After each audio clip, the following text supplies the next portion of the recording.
மனத்திற்கு முக்கியத்துவம் தரும் ஹஸ்தம் நட்சத்திரத்தில் பிறந்தவரா நீங்கள்?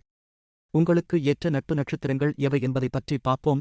மிருகசீரிடம், சித்திரை, அவிட்டம் நட்சத்திரக்காரர்கள் நண்பராகவோ அல்லது வாழ்க்கை துணையாகவோ வந்தால் மிகவும் நல்லது. மேலும் அவர்களால் அதிக நன்மைகளும் உதவிகளும் கிடைக்கும். அத்துடன் இந்த நட்சத்திரங்கள் வரும் நாட்கள் தொழில், வியாபார விஷயங்களுக்கும் மாறும் சுபகாரியங்களுக்கும் ஏற்றது. மேலும் வெற்றி தரக்கூடியதாகவும் அமையும். விசாகம், பூரட்டாதி இந்த நட்சத்திரங்களில் பிறந்தவர்கள் நண்பர்களாக இருந்தால் அதிகப்படியான உதவிகள் கிடைக்கும். இந்த நட்சத்திர நாட்களில் சொத்துக்கள் வாங்க, விற்க லாபகரமாக இருக்கும். ஆடை ஆபரணங்கள் வாங்குவதும் நல்லது. ஆயில்யம், கேட்டை, ரேவதி இந்த நட்சத்திரம் வரும் நாட்களில் வேலைக்கு மனு செய்யலாம். நல்ல வேலை அமையும். கடன் வாங்க அல்லது அடைக்கவும், பணியில் சேரவும், தொழில் ஒப்பந்தங்கள் போடவும், வியாபார பயணங்கள் மேற்கொள்ளவும், நோய் நீங்க மருந்து உட்கொள்ளவும், குழந்தைகளின் கல்வி உள்ளிட்ட நற்காரியங்கள் தொடங்கவும் சிறப்பான நாளாக அமையும். இந்த நட்சத்திரங்களின் நண்பர்களால் தக்க சமயத்தில் உதவிகளும் கிடைக்கும். தொடர்ச்சி அடுத்த வீடியோவில். இங்கு சொல்லப்பட்ட கருத்துக்கள் எல்லாம் பொதுவானவை ஆகும்.